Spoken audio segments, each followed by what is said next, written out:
في البداية إذا كنت أول مرة تشوفنا تأكد إنك تضغط على الإعجاب وتشترك بالقناة وتفعل الزرار بتاع الجرس عشان لو نزلنا أي ملخص يوصلك زي إشعار على تليفونك. بيتكلم الفيلم عن عيلة عايشة في ريف تركيا. بكير الأب راجل شديد وعصبي ومراته حافية وأطفالهم الثلاثة هم قادر وصالحة ويوسف. بكير راجل طلباته كتير وبيتعامل مع عيلته بطريقة وحشية وخصوصا مع ابنه الكبير قادر، وكان طيب جدا مع ابنه الصغير يوسف، وكان بيحب يصور فيديوهات بالكاميرا بتاعته في وقت فراغه. وفي يوم بيزوروا صاحبه من ألمانيا وكان جايب ابن اخوه جميل اللي ابوه وامه توفوا قريب، كان جاي لبكير علشان يشغله معاه في المزرعة. بكير بيفكر شوية وبيوافق لأن جميل بيفكره بنفسه لما كان صغير كان يتيم برضه، ومن اليوم ده كان بيربي جميل زي أولاده بالظبط. وبعد فترة بنعرف إن جميل وصالحة بقوا أصحاب، ولما كان بكير نايم على الكنبة بتخرج صالحة بهدوء علشان تقابل جميل في المزرعة لأنه بينام هناك. وكمان قادر بيستغل إن أبوه نايم فبيخرج الكاميرا بتاعت أبوه الغالية يلعب بيها شوية، بس لما صالحة بترجع بتصحى أبوها بالخطأ وبيشوف بكير وهو ماسك الكاميرا واتضايق جدا وأخد الكاميرا منه وضربه. ولما بيروح الأوضة علشان ينام كانت حافية متضايقة منه بسبب اللي بيعمله مع أولاده، بس بيقول لها مفروض تشكريني إن ما بضربكيش أنت كمان زي ما بيعمل أغلب الأزواج الأتراك. وتاني يوم لما كان بكير شغال مع جميل في المزرعة بيقول بكير لجميل يناديه زي أبوه وبينبسط جميل وبيوافق. وقت غياب بكير بتشغل صالحة الأغاني بصوت عالي وبترقص هي وأخوها يوسف، بس الصوت بيزعج أمهم اللي بتفصل الأغاني وبتزعق لبنتها علشان بتعلم أخوها الصغير الكلام ده وبتطلب منها تكون قدوة لإخواتها. وبالليل على العشاء بيسأل قادر أبوه إذا كان هيدخله الكلية، كان مجرد سؤال عادي، بس بكير بيتضايق وبيقول لابنه أنت مش بتاع كليات، أنت هتشتغل في المزرعة. وبيسأل بنته لو كانت عاوزة تروح الكلية هي كمان، بس كانت خايفة من أبوها فبتقول إنها عاوزة تقعد معاهم في القرية. وبعدها علاقة بكير بأولاده بدأت تنهار أكتر لأنه بدأ يفضل جميل في كل حاجة عن أولاده. وفي يوم كان قادر بيهزر مع جميل وبيرشه بخرطوم المية، بس ده بيضايق بكير جدا وبيقرر يعاقب ابنه وبيمسك الكاميرا وبيطلب من جميل يرشه بالمية انتقاما زي ما هو عمل، بس جميل مش بيرضى. فبكير بياخد هو الخرطوم وبيذل ابنه وبيصوره وهو بيتغرق بالمية، وبتشوفه حافية وبتروح تبعده عن ابنها بس مش بيرضى وبيعاقب ابنه أكتر وبيخليه واقف بره البيت طول الليل وهدومه غرقانة مية في البرد. حتى جميل كان حاسس بالذنب من اللي حصل وبيروح يدي القادر الجاكيت بتاعه علشان يتدفى شوية. وبعدها بشوية بدأت تمطر، وقتها أمه بتدخله البيت بسرعة وبيغير هدومه وبيتفرج على التلفزيون مع أبوه. وبعد شوية بيروح ينام وكان أبوه بكير نايم على الكنبة. ولما حافية بتشوف ده بيجيلها فكرة وهي إنها تنتقم منه وبتفتح الشبابيك وبتطفي النار وبتخليه ينام في البرد لتاني يوم. وتاني يوم بيتعب بكير وبينام في السرير والأولاد بينبسطوا ويتفرجوا على التلفزيون وعاشوا يوم هادي. بس بيعدي أسبوعين وأبوهم لسه تعبان وحالته بتسوء أكتر، وبتقترح حافية تتصل بالدكتور بس بكير بيرفض لأنه مش بيحب الدكاترة. وفي يوم بعد ما بكير زهق من السرير قرر يخرج شوية برا البيت بمساعدة ابنه المفضل يوسف، بس لما مشي شوية بدأ يكح جامد وبعدها بيقع على الأرض وبيتوفى بكير. وبتعدي الأيام وكانت حافية مصدومة بسبب وفاة جوزها، وكانت انتقلت حافية تعيش مع عائلتها في أنقرة، وكان عدى 30 سنة على موت الأب. وكبر قادر ويوسف وصالحة وكانوا عايشين حياة كويسة. قادر دلوقتي مخرج أفلام وبيعمل فيلم يتكلم عن طفولته اليائسة، واللي السبب ده جاب طاقم الفيلم وعيلته لبيتهم القديم. وبتوافق حافية إنها تمثل دورها في الفيلم، بس لما بتشوف القرية بتفتكر ذكريات سيئة وبتبقى مش قادرة تمثل كويس. وبتعترض على قادر لأنه عاوز يعيد تصوير مشهد لما أبوه رشه بالمية، وبتحس حافية إنه مش بيحترم أبوه. وكانت بتقول نفس كلام بكير إن قادر بيعمل مشاكل كتير، ووصفت يوسف إنه هو الطفل المفضل بسبب تصرفاته. بس بتقدر واحدة اسمها ناز اللي هي حفيدتها بنت صالحة تقنعها بالمشهد. وكان في مشهد تاني هيصوروه مفروض حافية تروح تأكل بكير المريض، بس لما الكاميرا بتيجي عليها بتكون بتنهار وبتعيط، وبسبب ده بيضطر قادر إنه يوقف التصوير وبيروح يهدي أمه، بس بتضربه بالقلم من غير ما تقصد قدام الكل. وفي وقت تاني بتقعد حافية مع ناس بنت صالحة وصالحة يتكلموا عن إن يوسف عاوز يبيع البيت والمزرعة، وده بيضايق حافية، وعلشان يغيروا الموضوع بتخرج ناز الكاميرا وبتصور جدتها وهي لابسة النضارة. وتاني يوم بيوصل جميل وبيكون هيشارك معاهم في الفيلم وبيقابل صالحة، ومن شكلهم كان باين إنهم ما تقابلوش من زمان. وبنرجع للماضي لما كانت صالحة بتخرج تقابل جميل لكنه كان بيتجاهلها وكان مش عاوز يبوظ العلاقة بينه وبين أبوه الجديد بكير. وبنرجع للحاضر وتصور بيصور قادر مشهد جميل، وبعد ما خلصوا بيتكلموا الاتنين مع بعض، وبنعرف ان جميل ما اتجوزش لكن قادر كان مطلق. وبعدها كان جميل عاوز يمشي بس قادر بيقول له لسه هنعيد تصوير كذا مشهد، بس جميل بيعرفه انه لازم يروح البنك ضروري، بس قادر بيرفض. فجميل بيقول وهو بيهزر انا عارف لو ما سمعتش كلامك هترشني بالميه. وبيكملوا تصوير، ولما بيخلصوا بيزعل قادر من الكلام اللي قاله جميل وبيحزن على نفسه. وبعد ايام بترجع صالحة للمدينة مع امها وبنتها، وبيفضل قادر علشان يخلص الفيلم بتاعه، بس بعدها بيصاب العالم بفيروس وبتدخل تركيا في حالة اغلاق كامل. وبعد سنتين بيكون قادر بيتفرج على المشاهد اللي اتصورت، وبيشوف الفيديو اللي ناز وامه اتصوروه مع بعض وبيزعل وبيقعد يعيط. وبعدها بفترة بيقدر يوسف وعيلته يوصلوا للمزرعة اخيرا، وبيشوف حالة اخوه اللي كانت صعبة بسبب الحجر المنزلي، وبيسأله ليه ما خلصتش الفيلم، بس قادر بيقول له انه بقاله سنتين ما اتكلمش مع امه ولا صالحة. فبيعرفوا يوسف ان هما الاتنين هييجوا المزرعة قريب،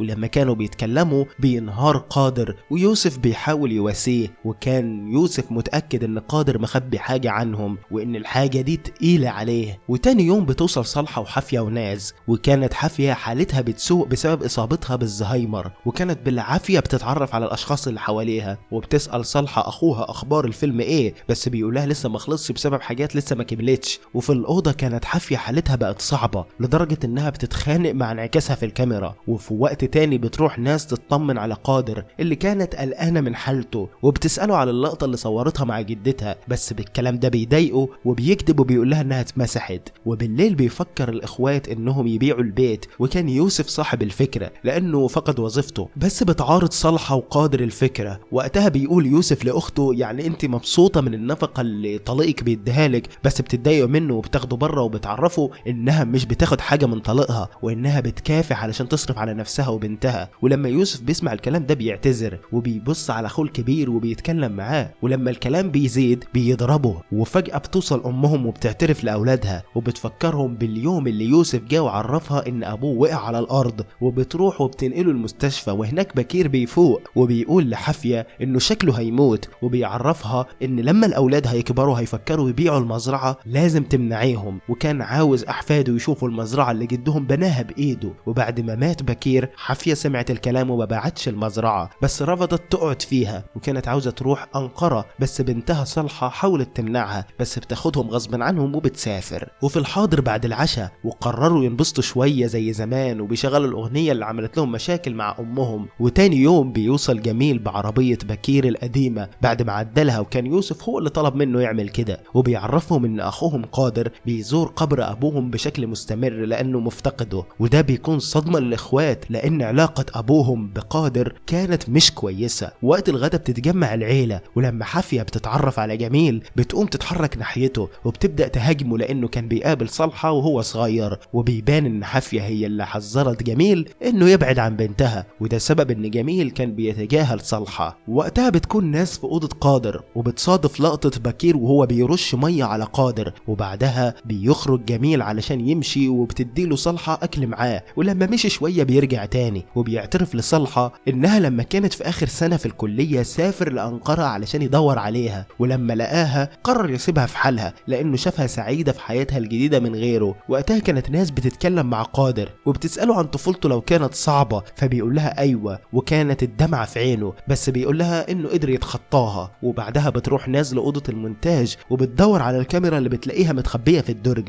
وبتشغلها، والصوت بيلفت انتباه صالحة ويوسف اللي بيتجمعوا حوالين الشاشة، وكانت حاسة بحاجة هي كمان، وبتشغل اللقطة اللي صورتها مع جدتها وبتفتكر حافية الليلة اللي قبل مرض بكير، وقالت انها حطت منوم في الشاي علشان بكير ينام على الكنبة في البرد وتفتح الشباك عليه وتطفي النار. وبتقول حافية لو كان بكير مش متخدر كان صحي يقفل الشبابيك. وبعد ما اتفرجوا على الفيديو بتشوف ناس حافية وهي بتعيط وكانت ندمانة انها ادت لجوزها مخدر، وبيوصل قادر اللي بيأكد ان حافية ليها دور في موت ابوهم. وبس كده. لو عجبك الفيلم اتأكد تضغط على الاعجاب وتشترك هنا بالقناة وتفعل الزرار بتاع الجرس. سلام.